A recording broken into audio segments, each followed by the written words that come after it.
আসসালামু আলাইকুম প্রিয় শিক্ষার্থী বন্ধুগণ। আজকের এই ভিডিওতে আমরা গসাগু নিয়ে আলোচনা করব। গসাগুর খুঁটিনাটি এবং গসাগু থেকে বিভিন্ন চাকরির পরীক্ষায় আসা প্রশ্নগুলো আমরা দেখে নিব। তো প্রথমে জানতে হবে গসাগু জিনিসটা কি। তো গসাগু একটি মূলত সংক্ষিপ্ত রূপ। তো গসাগুকে আমরা লিখতে পারি গসাগু সমান গরিষ্ঠ সাধারণ গুণনীয়ক। তাহলে গসাগু সমান আমরা কি লিখতে পারি? গরিষ্ঠ সাধারণ গুণনীয়ক। এখন গসাগু কাকে বলে? গসাগুর সংজ্ঞা আমাদের জানতে হবে। তো গসাগুর সংজ্ঞাটা আমরা কিভাবে বলতে পারি যে যদি কয়েকটা সংখ্যা দেয়া থাকে তাদের যদি আমরা উৎপাদক বের করি, এই উৎপাদকগুলোর মধ্যে কমন যে উৎপাদকটা সব থেকে বড় সেটাই হবে মূলত গসাগু। যেমন আমরা যদি এখানে ধরি হচ্ছে 72, 48, 36, এখানে তিনটা সংখ্যা দেওয়া আছে। এই তিনটা সংখ্যার মধ্যে আমরা প্রথমে উৎপাদকে বিশ্লেষণ করব। উৎপাদকে বিশ্লেষণ করার পর বা গুণনীয়কে বিশ্লেষণ করার পর যে উৎপাদক বা মৌলিক উৎপাদক বা কমন উৎপাদক সব থেকে বেশি বড় সেটাকে আমরা বলবো গসাগু। তো আমরা দেখি যে ইংলিশে গসাগুকে বলা হয়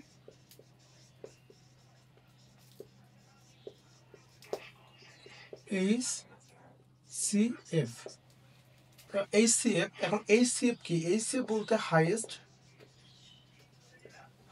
কমন ফ্যাক্টর। এইখানে ফ্যাক্টর জিনিসটা কি? ফ্যাক্টর বলতে মূলত হচ্ছে উৎপাদক। তাহলে আমরা বলতে পারি উৎপাদক আর গুণনীয়ক একই জিনিস। তাহলে আমরা গসাগুর যে বেসিক যে জিনিসটা সেটা কি? গসাগুকে বলে আমরা গরিষ্ঠ সাধারণ গুণনীয়ক। অর্থাৎ যদি একের অধিক কোনো নাম্বার থাকে বা সংখ্যা থাকে বা রাশি থাকে, সেই প্রদত্ত রাশির যদি আমরা মৌলিক উৎপাদক করি, মৌলিক উৎপাদকগুলোর মধ্যে যে উৎপাদকগুলো কমন যায় সেই উৎপাদকগুলোর মধ্যে সব থেকে বড় যে সংখ্যাটি থাকবে সেটি হচ্ছে আমাদের গসাগু। আর গসাগুকে ইংলিশে বলা হয় HCF। HCF মানে হচ্ছে হাইয়েস্ট কমন ফ্যাক্টর, অর্থাৎ সর্বোচ্চ কমন যে উৎপাদক থাকে সেটাকেই মূলত গসাগু বলা হয়। এখন গসাগু নির্ণয় করতে গেলে আমাদের কিছু কিছু বিষয় মাথায় রাখতে হবে, সেই বিষয়গুলো এখন আমরা জানবো। আচ্ছা, যদি গসাগু নির্ণয় করার পর এক বা একাধিক উৎপাদকের মধ্যে যদি কমন ফ্যাক্টর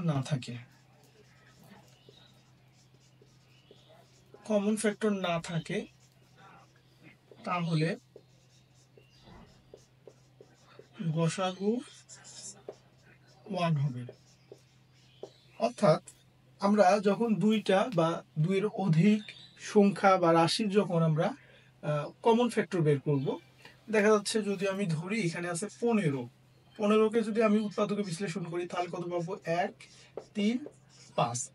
আর এইখানে আছে হচ্ছে 8কে যদি উৎপাদকে বিশ্লেষণ করি তাহলে পাবো 1, 2, 2, 2। এখন আমরা কি করব? এইখানে এটা একটা সংখ্যা বা রাশি, এটা একটা সংখ্যা বা রাশি, এখান থেকে আমরা কি কমন ফ্যাক্টর নিব। কমন ফ্যাক্টর মানে কি? যে উভয় যে রাশির উৎপাদকের বিশ্লেষণ করার পর যে উৎপাদকগুলো পেলাম এই দুইটার মধ্যে কমন কি আছে। এখানে 5 আছে, এখানে কোথাও 5 নেই, এখানে 3 আছে, এখানে কোথাও 3 নেই। তাহলে এইখানে কিন্তু দুইটা রাশির মধ্যে কোনো কিছু কমন যাচ্ছে না। যদি এরকম কন্ডিশন হয় তাহলে তাদের উৎপাদক বা তাদের হচ্ছে গসাগু হবে 1।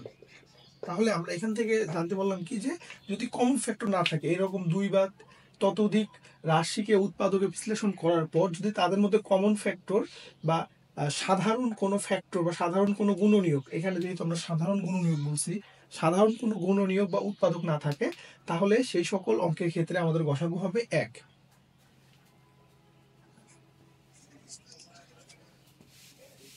এখন আমরা কিছু অঙ্ক দেখব, যে অঙ্কগুলোর মাধ্যমে আমরা কিভাবে গসাগু নির্ণয় করা হয় সেই জিনিসগুলো দেখব। আমরা প্রথমেই যদি দেখি যে হচ্ছে 48 ও 72-এর গসাগু কত। এখন এই অঙ্কটা কয়েকটা পদ্ধতিতে করা যায়, আর তার থেকে মানে সব থেকে জনপ্রিয় যে পদ্ধতি সেটা হচ্ছে যে আমরা সংক্ষিপ্ত নিয়মে করব। সেটা কিভাবে? আমরা এখানে 48 নিব, কমা দিয়ে 72 নিব, তারপর আমরা মৌলিক উৎপাদকে বিশ্লেষণ করব। কি? মৌলিক উৎপাদক। মৌলিক উৎপাদক দ্বারা ভাগ করবো। এখন মৌলিক উৎপাদকগুলো কি? এখন যে সকল উৎপাদক শুধুমাত্র এক এবং ওই সংখ্যা দ্বারা অন্য কোনো সংখ্যা দ্বারা ভাগ যায় না, যেমন মৌলিক সংখ্যা কত? 2, তারপরে আসে 3, তারপরে 5, 7, তারপরে আসে 11, 13, অর্থাৎ এই সকল সংখ্যাকে এক এবং ওই সংখ্যা ছাড়া অন্য কোনো সংখ্যা দ্বারা ভাগ করা যায় না। অর্থাৎ মৌলিক উৎপাদক মানে মৌলিক সংখ্যাগুলো দিয়ে ভাগ করব। তো এখন আমরা প্রথমে দেখবো যে 2 দিয়ে ভাগ যায় কিনা। তো 2 দিয়ে ভাগ করলে কত হয়? 24, 36। আবার 2 দ্বারা ভাগ করব। 2 দ্বারা ভাগ করলে কত হবে? 12, আর এখানে আসবে 18। আবার 2 দ্বারা ভাগ করব, এখানে আসবে 6, আর এখানে আসবে 9। এখন আমাদের কিন্তু 2 দিয়ে ভাগ যায় না, তারপর আমরা দেখবো 3 দিয়ে। 3 দিয়ে যদি ভাগ করি তাহলে 3 দুগুণে 6, 3 তিরিকে 9, আর কিন্তু ভাগ যাচ্ছে না। এখন আমরা গসাগু লিখবো। এখন গসাগু আমরা কোন সংখ্যাগুলো নিব, তাই না? তো গসাগুর ক্ষেত্রে যে নাম্বারগুলো দিয়ে বা যে উৎপাদকগুলো দিয়ে আমরা ভাগ করলাম শুধু সেই সংখ্যাগুলো নিব। তাহলে এখানে আমি কি নিব? যে সংখ্যাগুলো দিয়ে আমি 48 ও 72কে ভাগ করলাম সেই সংখ্যাগুলো নিব। এই সংখ্যাগুলো কিন্তু নেওয়া যাবে না। তাহলে অতএব আমার গসাগু হবে কত?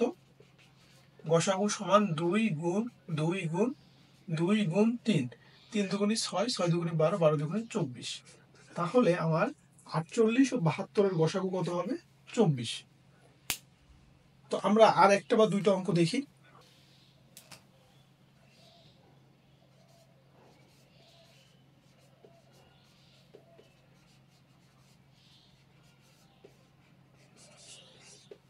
তাহলে এখানে বলা আছে যে 39 ও 52 এর গসাগু কত?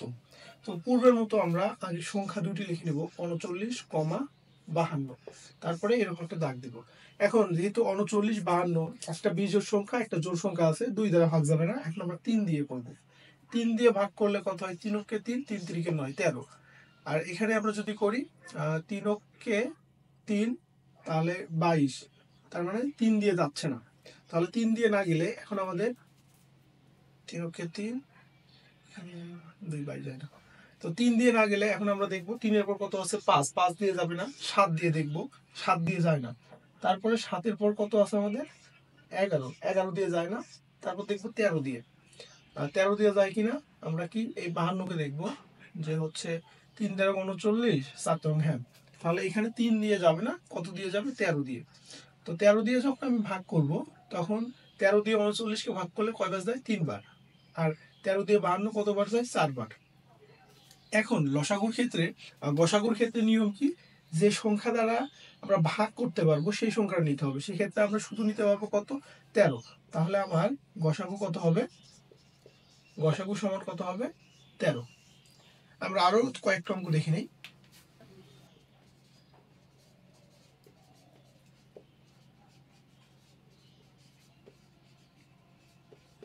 এখানে কি আছে? 3 4 ও 5 এর গসাগু কত? তো এখন আমরা দেখবো যে কিভাবে করব। প্রথমে 3 নিব, তারপর 4 নিব, তারপর 5। তো এখন আমরা এখানে যদি দেখি তো 3 কেও ভাগ যাচ্ছে না, 4 কেও ভাগ যায় না, 5 কেও ভাগ যায় না। মানে কোনো একটা নির্দিষ্ট সংখ্যা বা মৌলিক সংখ্যা 2, 3, 5, 7, তারপরে হচ্ছে 11, 13, এই কোনো সংখ্যা দ্বারাই 3, 4 এবং 5কে ভাগ করা যাচ্ছে না। যেহেতু আমরা পূর্বেই বলেছি যদি এই একাধিক রাশির মৌলিক উৎপাদকগুলোকে কোনো কমন ফ্যাক্টর না পাওয়া যায় সেক্ষেত্রে আমরা গসাগু কি ধরে নিব? 1। অতএব গসাগু কি ধরে নিব? 1। এখন দেখো এই অঙ্কটা আরেকভাবে করা যায়, তোমাদের বোঝার সুবিধার্থে আমি সেই নিয়মটা দেখাচ্ছি। তো 3-এর যেহেতু আমরা কি বের করব? গুণনীয়ক বের করব। তাহলে 3-এর গুণনীয়ক কি হবে? 1 হবে আর 3 হবে। 4-এর গুণনীয়ক কি হবে? 2, 1 হবে, 2 হবে, 2। আর 5-এর গুণনীয়ক কি হবে? 1 হবে আর 5 হবে। কিভাবে বের করলাম সেটাও দেখাই। তাহলে 3 গুণ 1, 3 কে 3। তাহলে উৎপাদক কয়টা পেলাম? একটা 3, একটা 1। তারপর 4-এর ক্ষেত্রে কিভাবে পেলাম? 1 গুণ 4। আবার কি পেলাম? 1 গুণ 2 গুণ 2। তাহলে উৎপাদক কয়টা পেলাম? 3টা। 1 2 2। 5-এর ক্ষেত্রে একইভাবে 1 গুণ 5। উৎপাদক কয়টা পেলাম? 1 এবং 5। তাহলে এখন এই উৎপাদকগুলো যদি আমি এখানে লিখে নিলাম যে 3-এর উৎপাদক কি? 1 3। 4-এর উৎপাদক 1 2 2, সেটা লিখলাম। 5-এর উৎপাদক 1 5। এখন আমরা গসাগুর ক্ষেত্রে কি দেখবো? যে যে উৎপাদকগুলো কমন যায়, এখানে 3 আছে, নিচে কোথাও 3 নেই, এখানে 1 আছে, প্রত্যেকটাতে কিন্তু 1 আছে। তাহলে আমরা গসাগু সমান প্রথমে যেহেতু 1 আছে 1 নিলাম, তারপরে আর কোনো কমন উৎপাদক নেই, এজন্য শুধুমাত্র 1 আছে জন্য আমরা 1 নিলাম। তো এই জিনিসটা এভাবে করার থেকে আমরা খুব শর্টকাটে করতে পারি যে যদি ভাগ না যায়, কোনো সংখ্যা দ্বারা ভাগ না যায় বা উৎপাদকে বিশ্লেষণ করা না যায়, তখন আমরা গসাগু ধরে নিব 1। এখন আমরা লসাগু দেখব।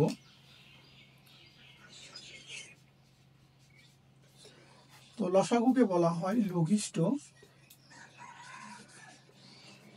লঘিষ্ঠ সাধারণ গুণিতক, ইংলিশে বলা হয় LFC, ইংলিশে বলা হয় list common factor, list common factor, বা এখানে লেখা আছে অলরেডি। তো এখন লসাগু বা লঘিষ্ঠ সাধারণ গুণিতক কাকে বলে? যদি দুই বা ততোধিক রাশি থাকে এবং তাদের আমরা কি উৎপাদকে বিশ্লেষণ করি, উৎপাদকে বিশ্লেষণ করার পর উৎপাদকগুলোর মধ্যে সব থেকে ছোট যে নাম্বার থাকবে সেটাই হবে হচ্ছে লসাগু। অর্থাৎ যদি উদাহরণ দিলাম যে একটা রাশির ক রাশির উৎপাদক, ক রাশির উৎপাদক সমান কত? 2, 4, 6, 8। খ রাশির উৎপাদক ধরলাম যে 1, 3, 4, 5, 6। গ রাশির উৎপাদক ধরলাম যে 1, 3, তারপরে 5, 8, 10। তো এখন আমাদের এই লসাগু বা লঘিষ্ঠ সাধারণ গুণিতক এর নিয়ম হচ্ছে যে কমন যে নাম্বারগুলো যাবে, তো কমন উৎপাদক কোনগুলো? এখানে 2 আছে, এখানে 2 নাই কোথাও, তাহলে নিতে পারবো না। এখানে 4 আছে, এইখানে 4 আছে, এখানে আবার 4 নাই, সো এখানে একটা 4 নিয়ে নিলাম। এখানে একটা 4 আছে, তাহলে এখানে কত হবে? 4। আবার এখানে 6 আছে, এখানেও 6 আছে। তো এখন এই উৎপাদকগুলোর মধ্যে যে উৎপাদকগুলো কমন যাবে সেই উৎপাদকগুলোকে লিখে নিলাম। বললাম যে কমন গেল 4, 6, 8, 9। এই 4টা উৎপাদক কি হলো? কমন উৎপাদক হইল। এখন এই কমন উৎপাদকের মধ্যে সব থেকে ছোট যেটা, সেটা হবে হচ্ছে লসাগু, আর সব থেকে বড় যেটা হবে সেটা হবে গসাগু। তাহলে আমরা কি দেখলাম যে এইখানে যদি কমন উৎপাদক 4, সব থেকে ছোট লসাগু, সব থেকে বড় যেটা সেটা হবে গসাগু। এখন আমরা দুই একটা অঙ্ক দেখে নিব, তাহলে আমরা খুব সহজে বুঝতে পারবো যে কিভাবে লসাগু নির্ণয় করা হয়।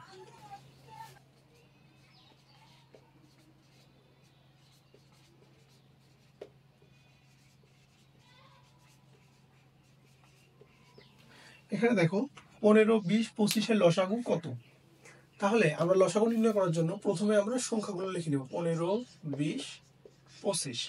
তারপর আমরা কি করব? মৌলিক উৎপাদকে বিশ্লেষণ করব। তাহলে 15, 20, 25 আমরা কি দিয়ে ভাগ করতে পারি? আমরা 5 দিয়ে। 2 দিয়ে ভাগ যায় না, কারণ এখানে 15 মানে বিজোড় নাম্বার আছে। 3 দিয়ে 15কে ভাগ করা যায়, কিন্তু 25 কেও যায় না, 20 কেও যায় না। তাহলে আমাদের 2 গেল, 3 গেল, তারপর থাকে কত? 5। এখন 5 দিয়ে দেখবো, 5 দিয়ে গেলে 3, 5, 15, 4, 5, 20, 5, 5, 25। এই নাম্বারটাকে আর কোনো সংখ্যা দ্বারা ভাগ করা যায় না। তো এখন আমরা কি লিখবো? অতএব লসাগু। লসাগু লিখে আমরা কি করব? এই যে সংখ্যা দ্বারা ভাগ দিলাম সেটাকেও নিব। অর্থাৎ কোনটা নিব? এই যে এইখান থেকে 5 থেকে শুরু করে নিচে যে নাম্বারগুলো আছে সবগুলোর গুণফলে কি হবে? লসাগু। তাহলে 5 গুণ 3 গুণ 4 গুণ 5, তাহলে 3, 5, 15, 4, 15, 60, 60কে 5 দ্বারা গুণ করলে 300। তাহলে আমাদের 15, 20, 25 লসাগু কত হইলো? 300। কিভাবে আমরা নির্ণয় করলাম? তো প্রথমে আমরা কি করব? যে নাম্বারগুলোর লসাগু নির্ণয় করতে হবে সে নাম্বারগুলো আগে লিখে নেব। লিখে নেওয়ার পর আমাকে দেখতে হবে যে মৌলিক উৎপাদক, অর্থাৎ 2, 3, 5, 7, তারপরে 11, 13, এই নাম্বারগুলোতে ভাগ দিতে হবে। প্রথমে দেখতে হবে 2 দিয়ে ভাগ যায় কিনা, তারপর 3, তারপর 5, তারপর 7, পর্যায়ক্রমে এরকম নাম্বার দিয়ে ভাগ করতে হবে। ভাগ করার পর যখন আর কোনো নাম্বার দিয়ে ভাগ যাচ্ছে না, তখন যে নাম্বারগুলো দিয়ে ভাগ গেল সেটাও নিতে হবে, প্লাস অবশিষ্ট যে ভাগশেষ থাকবে সেটাও নিতে হবে, এবং প্রত্যেকটাই কি হবে? গুণফল আকারে নিতে হবে। তাহলে আমি কি লিখলাম? প্রথমে লিখলাম 5, তারপর গুণ 3, তারপর গুণ 4, তারপর গুণ হচ্ছে 5। এখন এটা গুণফল যা হবে তাই হবে আমাদের কাঙ্ক্ষিত লসাগু। আমরা আরেকটা অঙ্ক দেখি নিই।